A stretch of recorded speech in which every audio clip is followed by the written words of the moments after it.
My name is Mike Crosbie. I am a professor of architecture at the University of Hartford, and I also serve on the Sharing Sacred Spaces Board of Directors. And I'm very, very happy to welcome you tonight to the first of 4 webinars in a series that is going to focus on inclusivity in sacred space. So let me tell you a little bit about the whole webinar series.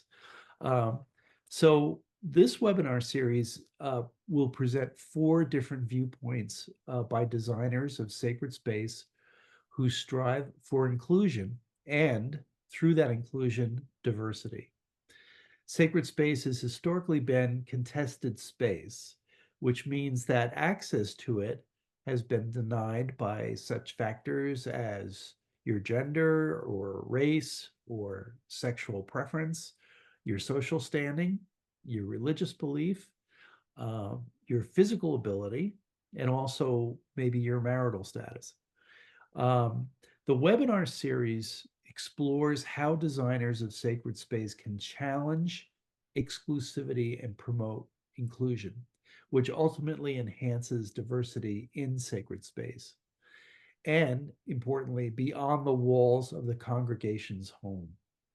Sacred space is considered as one that has the potential to affirm social justice, inclusion, and diversity, particularly as they are manifest in the religious spaces of the 3 Abrahamic faiths. And in this series, we will be treating the sacred space of 3 Abrahamic faiths as part of it. Our first presenter in this series, I'm very, very happy to say, is Stephen Cassell. And I want to tell you a little bit about Stephen and his work. Um, Steve is a fellow in the American Institute of Architects. He is a principal of the firm Architecture Research Office, ARO. He holds an undergraduate degree in architecture from Princeton University, and he received his Master of Architecture degree from the Harvard Graduate School of Design. He is a lecturer at the Massachusetts Institute of Technology. He's an adjunct associate professor at Columbia University, and he is twice served as the Schur Professor at the University of Virginia. He has been the Friedman Professor at the University of California at Berkeley, and has also taught at Harvard University, Princeton University, and the Rhode Island School of Design. He's lectured widely, and last fall, winter and fall, he was a resident at the American Academy in Rome. So a very, very impressive resume. Let me tell you a little bit about his firm. Architecture Research Office is the New York City firm united by their collaborative process, a commitment to accountable action, and social and environmental responsibility. In 2020, ARO won the AIA Architecture Firm Award. That's a national award, very prestigious. And the firm has also won the AIA New York State Firm of the Year Award, and has also been cited by the Smithsonian Cooper Hewitt Museum for winning its National Design Award for Architecture. So, Stephen, we're very, very happy to have you this evening, and I'm going to turn things over to you now so you can tell us about your project, your synagogue project in Midtown Manhattan. Thank you. Thank you so much for having me. I really appreciate this and opportunity to talk about this project. Let me just share my screen. Hold on one sec. So now here we are. I'm going to talk about a synagogue that we designed, Congregation Bet Simchat Torah. It's the world's largest LGBTQ plus synagogue. They are a congregation that's proud, radically traditional, inclusive group that's really at the forefront of gay rights advocacy and social justice. They're unaffiliated with any particular Judaic movement. And it's a project that we worked on for 9 years. We were hired in 2007. They thought they had a space that we could design into. That actually fell through. So we spent 4 years looking for a space with them. But that was actually a good time because we gave us a lot of time for research and engagement with the synagogue, interviewing over 100 congregants, religious scholars to really learn more about them. We ended up at this beautiful Cass Gilbert building located on 30th Street in Manhattan. It's a 20-story 1927 building. Cass Gilbert, who also designed the Supreme Court in New Orleans building, beautiful terracotta detailing. And there's a couple things, reason that CBST, as they call themselves, so that we all decided this was the place for them. One, they were, when we first met them, they were located, their offices and a chapel in West Beth, which is a social housing, old warehouse that was turned housing. They were located in this courtyard that was off the street, almost impossible to find. Rabbi Kleinbaum, the senior rabbi, when we designed the project, likened it to a lesbian bar from the 1970s that was hidden away.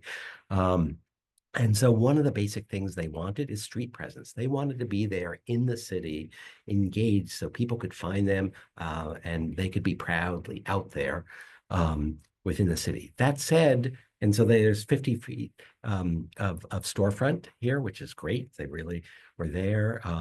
There was concerns about security. The building on the right is actually a police station. Another reason the synagogue ended up here. There was real safety at this space. Excuse me. And so the synagogue, and this is the street is on the right. The synagogue is really located on two levels. The main level, where you can see the lobby, and the sanctuary was pushed back away from the street. While they wanted to be out there within the city, they also wanted the sanctuary to be just that, a sanctuary from the city, where you could be alone or as a community, really safe from the bustle of the city. The lower level, which houses a chapel and community spaces and classrooms. We were lucky it had 13-foot high ceilings, so it was very usable. Being lower level is also slightly more affordable Manhattan real estate, if there is such a thing. And so when we started the design, there was a couple of things that we talked about. It's like, how do they announce their presence? And so the interesting thing about the building is an individually landmarked building, which meant that we could barely touch the facade. We reconfigured the entrance, at a very modest canopy there with her name on it, but we had to work with the Landmarks Preservation Commission on that.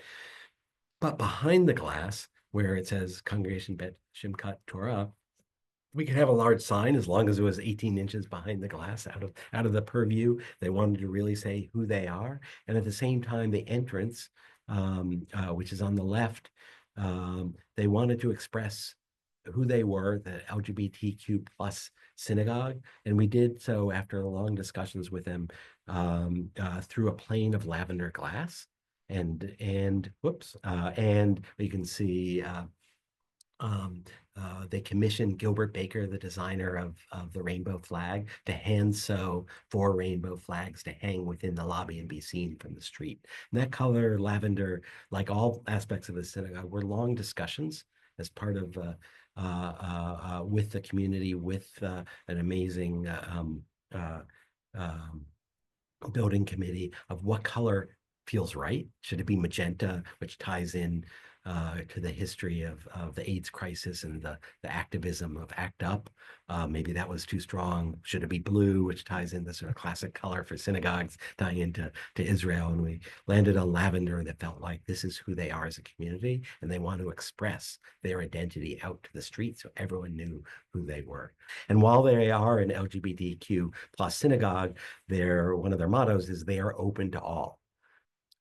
And that it really had a clear presence and it was inviting. And that sort of openness and storefront, while we take that for granted in some ways, was really so important to them. On the left, next to the lobby, is their administrative offices and where they do their social justice work. So they also wanted a presence on the street. So you could, and they're always putting up posters and different events on the glass there. So that social activism that they're so good at was really present for people on the street, pull people in. And then while the rabbinical suites are the upper left-hand corner on the sort of a mezzanine looking onto the street, but you wanted to see up to the rabbinical suites from the lobby. And so there were really part of this challenge is trying to interpret what does it mean to design a synagogue for this congregation, and how do you make it really feel like part of who they are and embed what the rabbi would say is their soul within this new space. So in large and small ways. And I think both us as designers, but also the synagogue itself worked really hard in every message that they sent to make this an inclusive open space. When you walked in on the left into the main sanctuary, sometimes it's little things. You can see the Wine Family Sanctuary. Above it are a pair of female lions on one side, or lionesses, I guess you'd say, and male lions on the other side, rather than the traditional male-female pair or on each side. Small things that connected to them, and this also came from their original space, trying to pull in some of their history. When you walked into the sanctuary, those of you who are familiar with synagogues, they have memorial walls where a light is lit on the anniversary of a former congregant's death. So the back of the wall, you could see those lights without the names, almost as an abstract thing to remind you of that. But when you walked in, and you could see the prayer shawls when you walked in, we wanted sort of the symbolism and the prayer books, the Siddur in blue, really to sort of pull you in and know where you are. On the other side of it, you had the names there and the sort of reflection of the sanctuary, which I'll show you pictures of in just a second. Also on the memorial wall, importantly, was a memorial to those who died in the Holocaust and a separate memorial to those who died in the AIDS crisis. And this is a synagogue that at the time lost 40% of their congregation to the sort of devastation of AIDS. So when you walk into the space, you're greeted by a canted, fluted concrete wall. Of course, a challenge of doing a synagogue at the base of a 20-story building with a 20-foot column grid is you have columns. And how do you put a sanctuary for 300 people within this column grid and make it feel there? That was a lot of the work of this project. And then how do you bring light down into the space? And so this space is located, you can see really at the base of sort of around a 15-story light well from the adjacent building and 20 stories on the other side. But natural light, the Torah doesn't dictate a lot of things in the design of synagogues, but having natural light or view to the outside is one of them. And it also tied into another aspect of the design, that changing qualities of light and that connection to nature. And while it is at the base of this, you really do, especially in services in the spring and in the summer, where the color and quality of the light changes over the course of the service. And it tied into so many people that we interviewed for this project spoke of their high holiday services, which are open and free to all. They have in the Jacob Javits Convention Center that's all glass. And they always spoke how amazing it was, the quality of light changing over the course of the service. So we wanted to tie into that history. And I want to say, as part of our work on this, because we had all this time and to look, we interviewed over 200 or around 110 congregants. We interviewed religious scholars about this and really tried to research the nature of the congregation. So you can see the congregation is seated, wrapped around the bima, the stage, with the light that comes down in, with the mezzanine there. And we were trying to create a space that was intimate, that when you're in it and when it's full, that you're not just looking at the bima, not just looking at where the Torah is housed, that I'll speak of, that you're looking at other members of the congregation and that you're strengthening that feeling of community. And it was important, I found this photo over the weekend when I was putting this together. This is a photo of the model, one of the earlier schematic design models. And on the right-hand side, you can see the president of the congregation at the time looking at the design of the sanctuary at the time, and it was facing east in sort of a shoebox design in a more traditional rows of seating. And we finished schematic design. Got to that point in design, and the rabbi came back to us and said, I know it's supposed to face east. That is one of the, is supposed to face towards Jerusalem. However, it doesn't feel like us. It feels like a traditional religious space that is too hierarchical, right? It's too much. I'm looking at you at the end of this, and it just did not feel like who we are. And so we actually went back to the drawing board and reconfigured that space.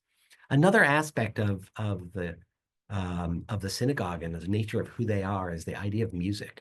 And music is really a deep part of their congregations and their services.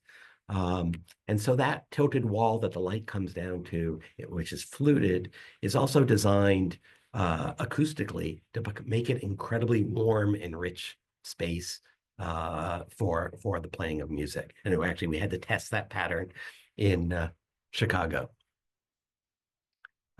So you can see some of that testing of that pattern, and you can see how that works by canting that wall back, angling it back. It allows the sound from the music to reach the mezzanine. It also means you don't need to amplify your voice. While it does have a voice assist system, it's actually very easy to speak there. I have spoken there myself, and the thickness of the wall gives that real richness of sound that is so important. And you can see a service here with their amazing chorus and grand piano. And it really does, and I can't take credit for the acoustic design of this. It's Threshold Acoustics, an amazing acousticians located in Chicago. But that warmth is part of the warmth of who they are. That music is part of who they are. So the design of that is a way to pull you in to that service. And the other aspect of this, the design, because it wraps around the bima, that you're never more than 25 feet away from where the rabbi is speaking. You're always close, you're always looking at other people, and you always feel like part of the community and part of the belonging that's there. One other aspect of this, of course, because we were designing this, when we started this, gay marriage was not legal. They wanted the space to double function. So all the pews are custom designed curved pews that can stack, and there's storage spaces to the side so they can have life cycle events or weddings in here as well.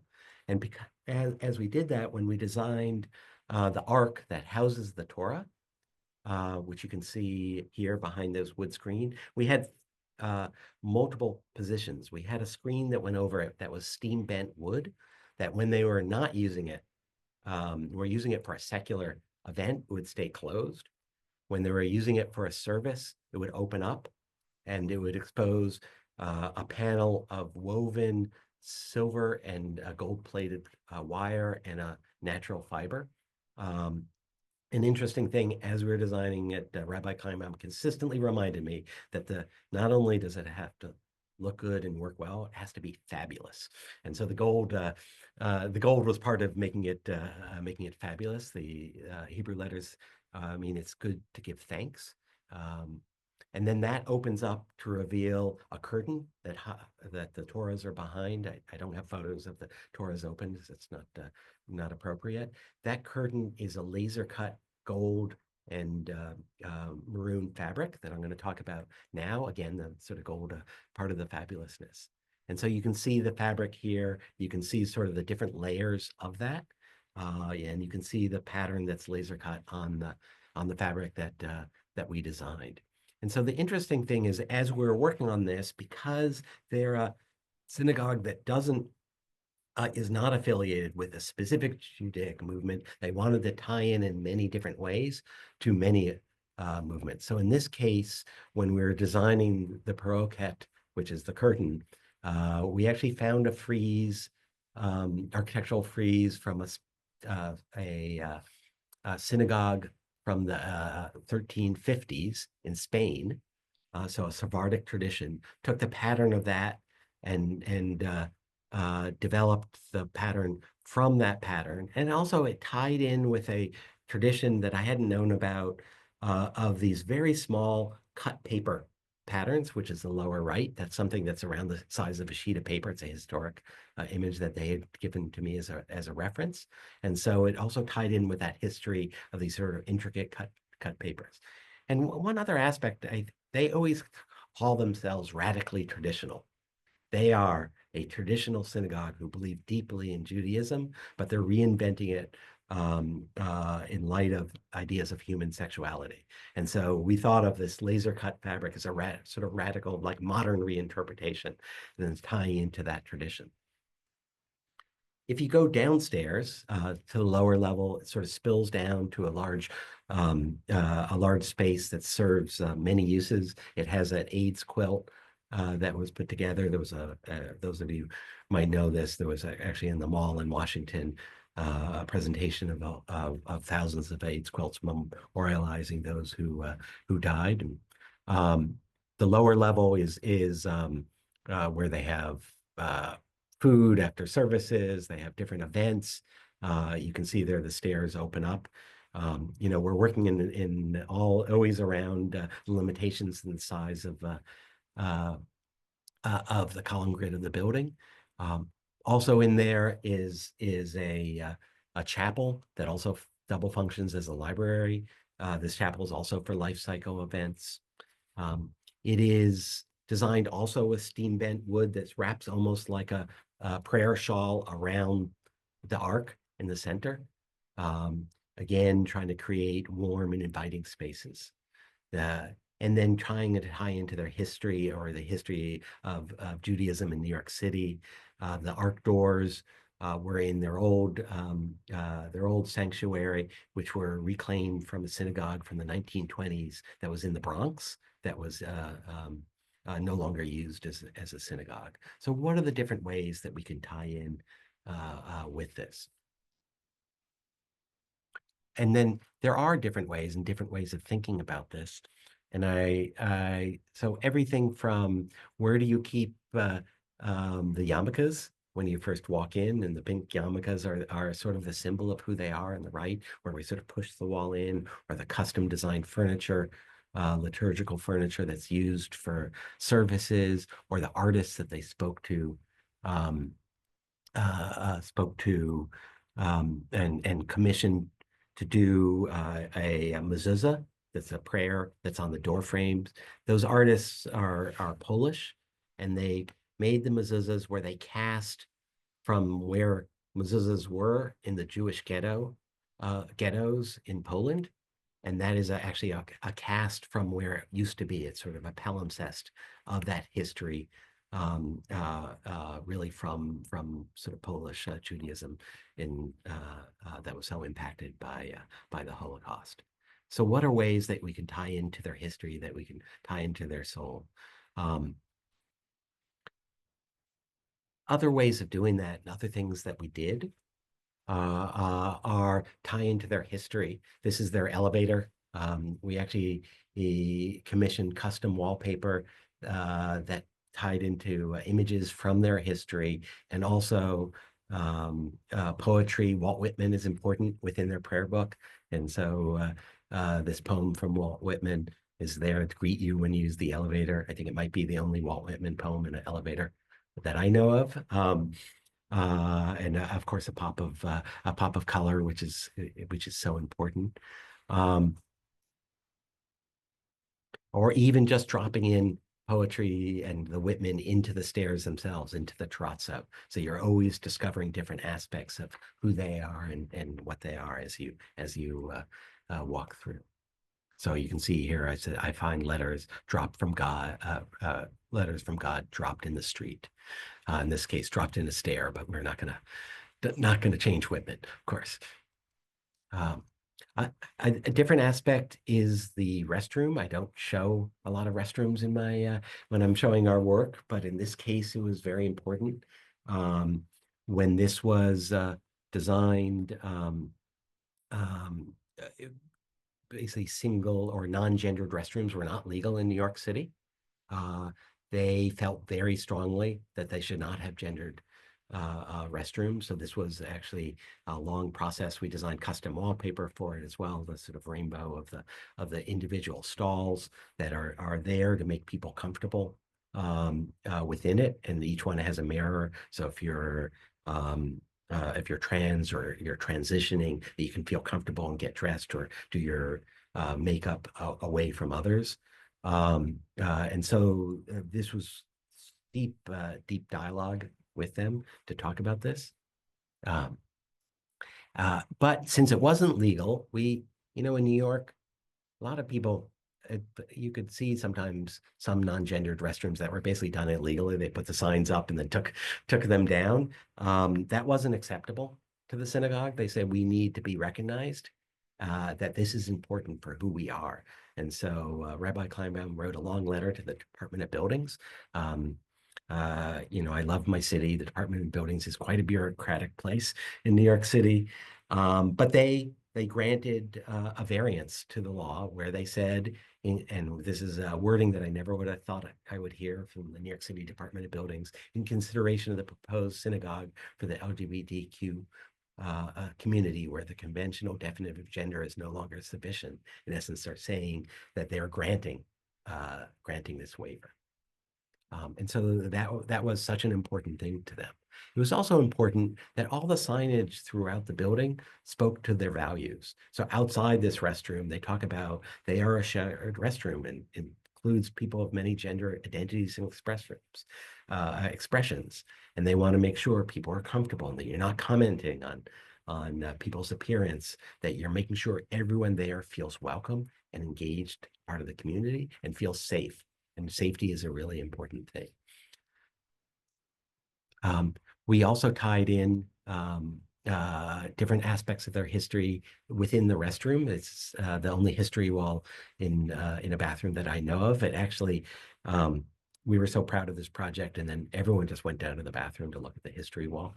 Afterwards, that history, it was interesting as it was being designed by Permanent Press Edition. The graphic designers were mining their history. There's actually not a lot of photographs from their early history because there was a no photography rule because many of the congregants were not out.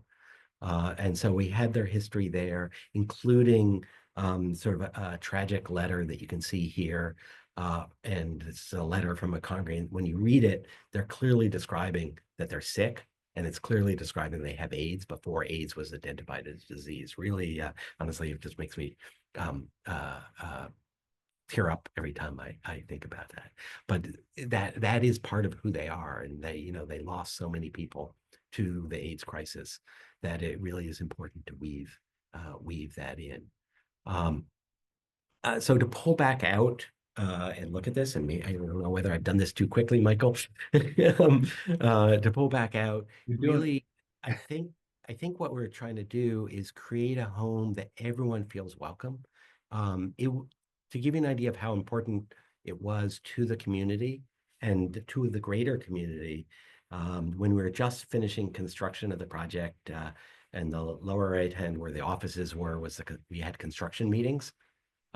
It was published in the New York Times that this was opening, and there was this woman standing outside, like peering in the glass, and we asked her to like come in. She said she had just taken the bus down the day after reading that article, but she just wanted to see this for herself, that there was a synagogue that was open to her, to open her community, and that really could be supportive in many ways. I think that's what I have, Michael. So I went a little bit faster than I thought. No, no, you're I can go fine. back and talk about many different things, Ah, aspects. no, no, you're fine. And that's a wonderful way to sum up the impact that this building has had on people in New York, right? And maybe people nationally. There's kind of an interesting it's an interesting approach to traditionally synagogue design, I guess, is been that they're not out in the public. You know, there's been there was a long, very, and it continues, unfortunately, of anti-Semitism, and the way to fight that architecturally was to really kind of disappear in terms of creating a place to pray, and not being too obvious about it, to protect yourself, essentially. So this approach, what you've done here at this synagogue, is really uh, radically different, I think, in just in if we think about synagogue architecture, the history of that. Um, I want to ask you a couple things. I understand, you mentioned that you spoke to, over 100 congregants in preparing for this design. And you also spoke to people outside of the congregation, and you mentioned some religious scholars. What kinds of things did you learn from the religious scholars, and what kind of questions were you asking them?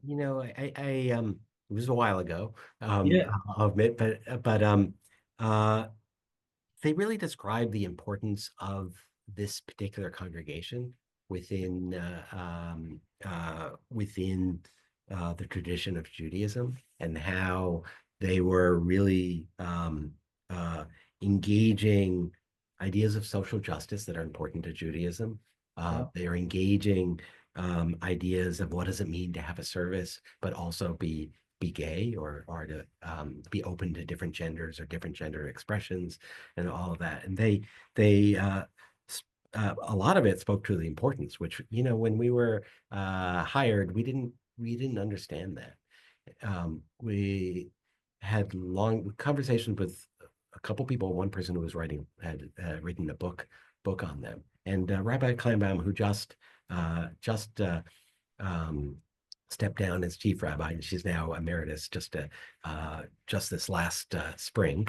Um, she spoke to um, uh, she spoke to what it meant to nurture this community, and this community really changing, right? And there's also interest that because the community started as a community of gay men, and then that definition keeps expanding of who they are and who they serve. And it's not just a LGBT Q synagogue, that it really is that openness to all is really present within their services that are, I've been to many of them now, that is so moving. great. And also understand that your building committee was fabulous. Yes. Talk a little bit about working with them. So, so the building committee was led by Ari Lovitskin. Ari is trained as an architect, is an architect. The building committee was very impassioned, and because it was a journey of how do we design? This was not a quick design process. In some ways, because they were raising money as we were working on this, that was a helpful time. It gave us time together to take this journey, just like how we changed the design of the sanctuary when we thought we had figured it out and have work around all these columns and still have lines of sight. And it was a journey that we took together, and they gave such meaningful feedback, Mhm. some large, some small. Some simple things like pews were probably a 9-month discussion. What does it Yeah, mean to have pews? Is that too traditional?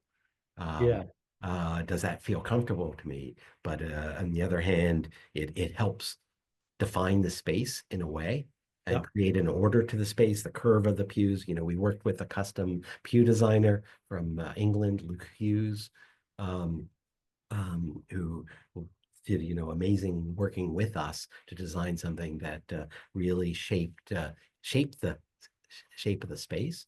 Yeah. Those discussions were important. I think even that sign that I showed you that was outside the restroom, that was not us. They were working with another graphic design firm, 2x4, but there was a whole committee about what is just the wording of everything? How do you have the traditional donor wall Yeah. But they have two donor walls. They have one donor wall that anyone who gave over, I want to say $1,800, they're all equal. There's no hierarchy to it at all. When you walk in the vestibule, all the names are on the wall. They are as a community. There's another donor wall of major donors or some name spaces within that.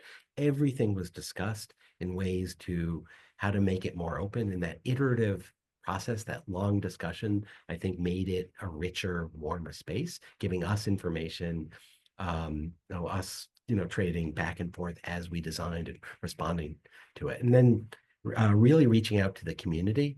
We have multiple times presented where we were in the design to the whole community after the Friday services. We had open theirs. We did that after Saturday morning services many times.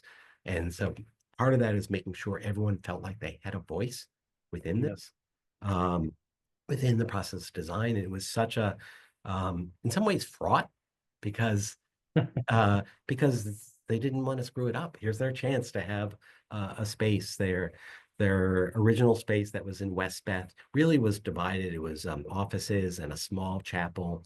Um, and then their services were actually in a church on 29th Street and 9th Avenue. No, 8th Avenue, excuse me, 29th and 8th Avenue. And that split also was a conceptual problem because Yeah. the people who came to Friday night services weren't there engaging the people doing this day-to-day social justice work, which is why we put the offices out on the street so people could see what was going on and that was clearly engaged in those different activities. I was there a couple months ago, and they've opened up an immigration clinic. Yeah. They've opened up different partnerships. Yeah.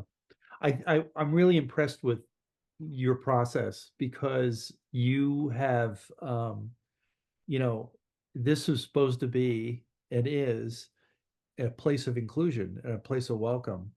And your process captured that as well. I mean, lots of times building committees are of very elite members of the congregation, and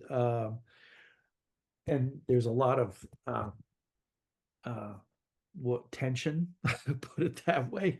But it seems like you really worked to um, alleviate that and to include as many voices as possible. And I want to say we work too, as in the building committee as well, not just us. That was what was so nice of the journey. It was while we were the designers trying to be their advocates through design, Yeah, and it was this constant process of adjustment and yeah, just trying it again and again. So you want it to feel um, inevitable is not the right thing because it should be different and special for them. But that just sometimes that takes time uh, sure. and patience, really. Yeah.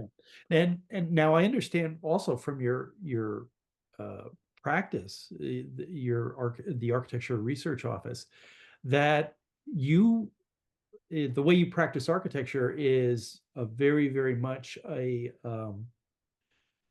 emphasis on a collaborative process and a commitment to accountable action and also to social and environmental responsibility. Were those founding values, founding principles when you started the firm? I mean, Um, did you? Yeah, I think we've I've been ARO's been around for 31 years now. I started it right yeah, out of grad school, so um, I would say that the nature of what we think architecture is has grown as we've gotten older, and we've sort of become more expansive in our definition of what meaningful architecture is. I'll be completely frank about that. Early on in our practice, we cared about form. Material was a very important part of it. Materiality, sort of experience of space, um, uh, and sort of a sort of formal rigor, I would say. And beauty has always been important to our practice, and that slowly expanded as we realized, as we went from early projects, which were some for just individual people, yeah, to realizing that we wanted to engage and design in a way that had more impact on the world, more positive impact. And so that definition of that impact has really has really expanded over the years. This is a LEED Gold project.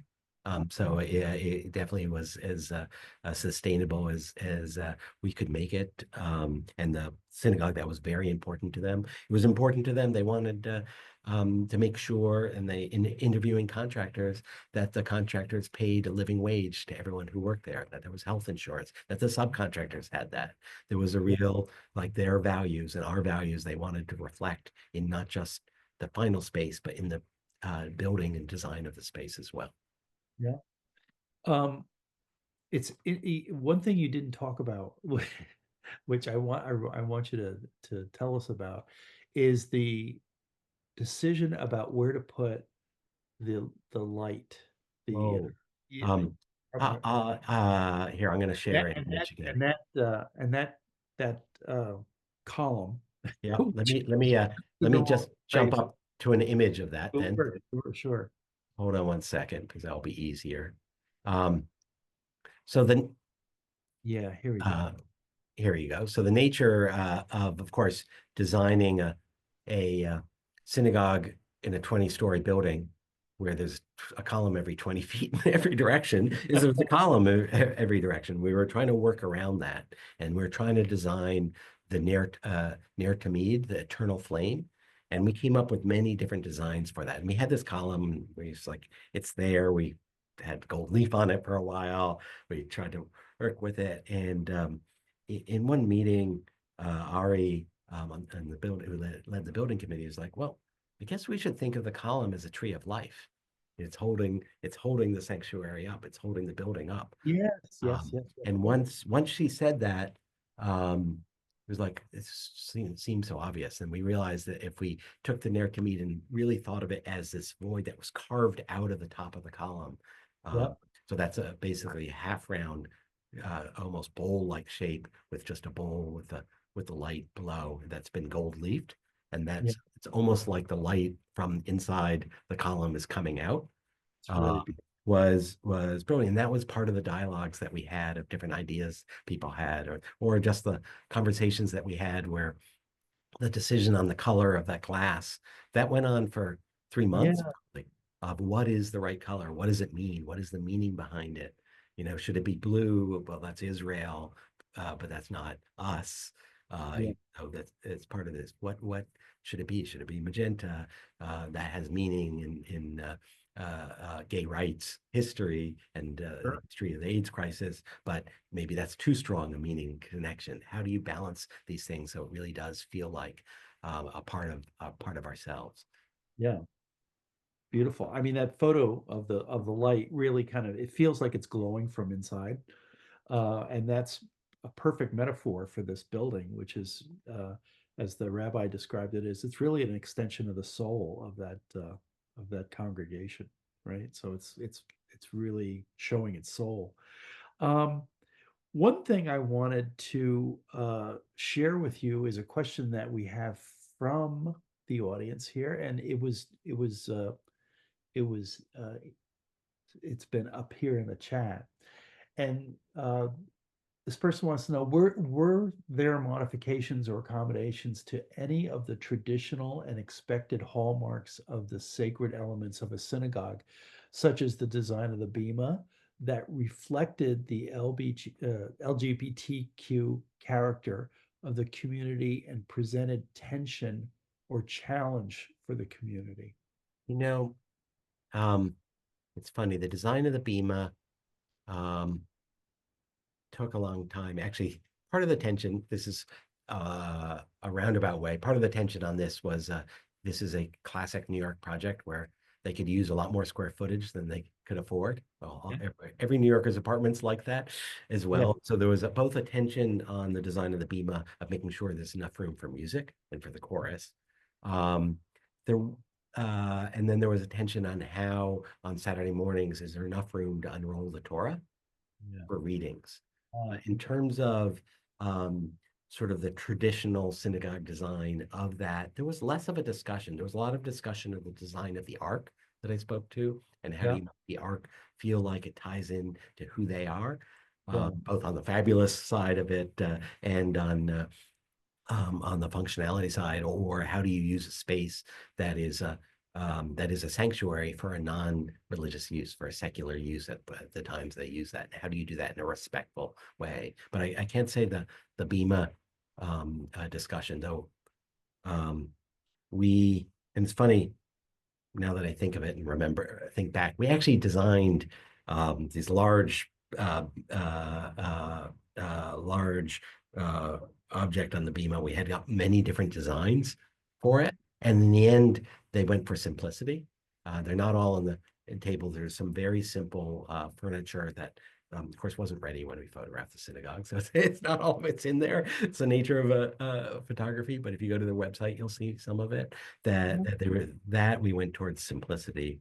We worked with an amazing woodworker, Jonah Zuckerman, um, who really put his soul into this, who worked with solid wood, no veneer, who really worked these things in a very traditional manner, as again just ways of expressing care, I guess, Yeah. in the construction. Yeah. Um, could you talk a little bit about too, you touched on the pews and have pews or not have pews. That seems to be a discussion that happens in a lot of congregations across many different faiths, Mhm. in terms of whether they're sending Right. that's sending the wrong message. How long did that discussion go on for? 9 months, maybe. Yeah. Almost a year, I think. We felt, well, there was different aspects of this. So one, we thought the pews were important to give structure to the space. So it Yeah. felt like it was, you were being surrounded by the congregation, even if it wasn't full, right? So Yes. just the lines and the formal quality of that we thought was Yeah. important. There's another aspect of this is we fit officially 299 people in the sanctuary. If you're at Yeah. 300, you need a smoke purge and an emergency generator, which was not feasible in this project. So 299, they never go over. Um, um, Pews are more efficient for seating, Yeah. right? So there was a efficiency, but then there was a concern, which I think, why other people have these conversations is what is the message? Is it too traditional, right? Yeah. And there was also, does it feel right for who we are? And I think in the end, we have this sort of beautiful purple ultra suede and the sort of the solid wood pews that were designed for it, that in the end people got comfortable with it. But Yes. we did mock-ups, we did many different things to sort of bring them to that point, to realize that it was important, or else the space would fall apart Yes. as a space, because it's so driven by, there's a column grid there. When the Yeah. pews are out, you read that grid and the rationality of the building coming down on you, and that you needed another structure to really help transform the space, in addition to the light and the canted wall, with the light coming down. Yeah. Well, I think you made the right decision, or whoever made the decision made the right one, because it, when you see photographs of that space, it really feels like it's embracing you.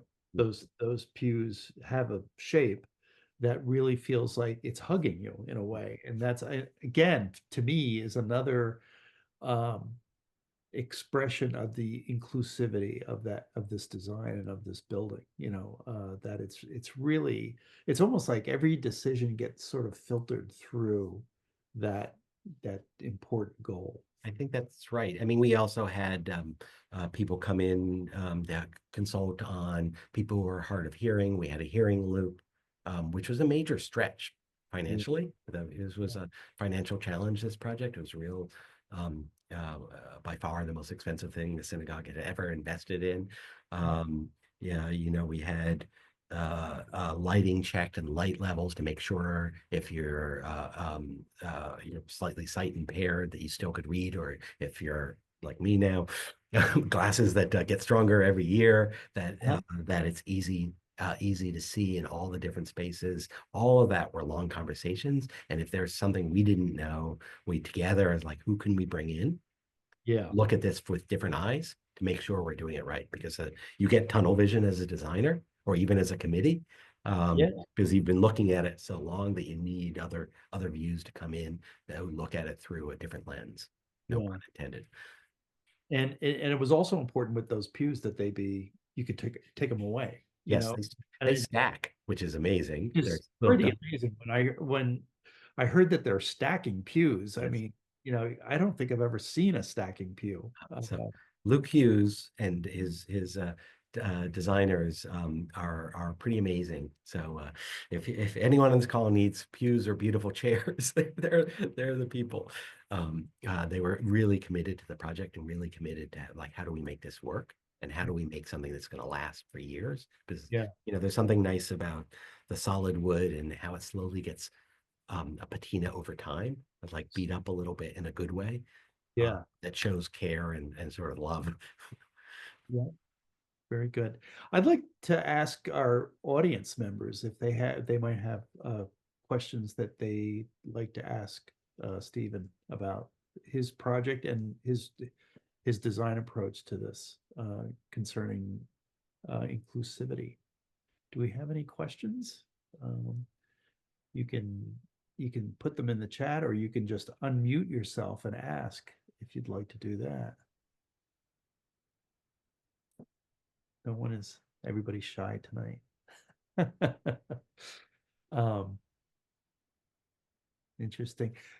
One thing I wanted to also bring up is, you're on the street in New York City, and it is a very open building, uh, visually, with these glass walls. What what did you do, or what steps were taken to um, make it as secure as possible? Several things. The glass actually has a blast film on it, Oh, interesting. um, just to be as safe as we could.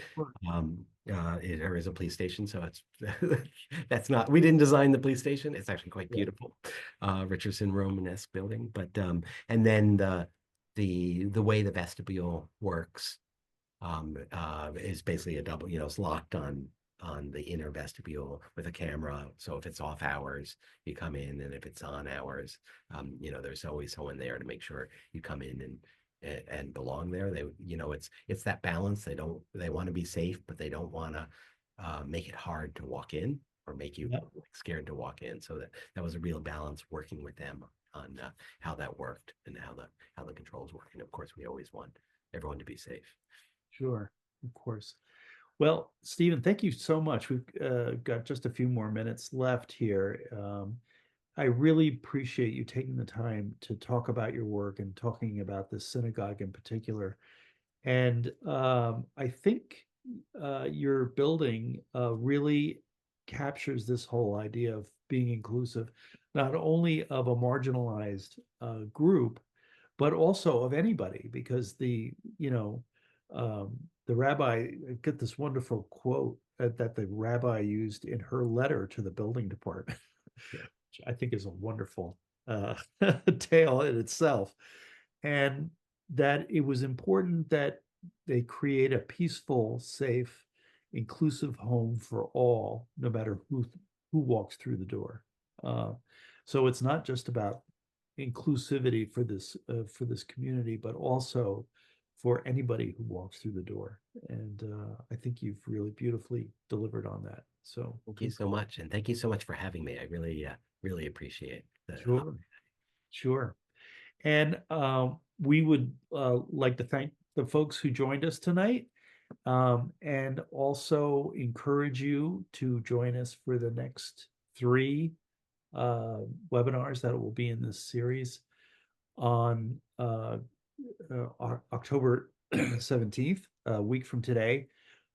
We will have Father Dick Fosco, is a Catholic priest, but he's consulted with different faiths in the design of their sacred places, and he's going to talk about the idea of sanctuary, the idea of sacred spaces being places for people who are marginalized and have been ignored, and how they can find sanctuary not only in sacred space, but also how the congregation itself expresses that inclusivity to the greater neighborhood and what's outside the walls of their sacred building. So it'll be on October 17th at the same time, 7 o'clock, and you can register for that the way you've registered for this evening's program.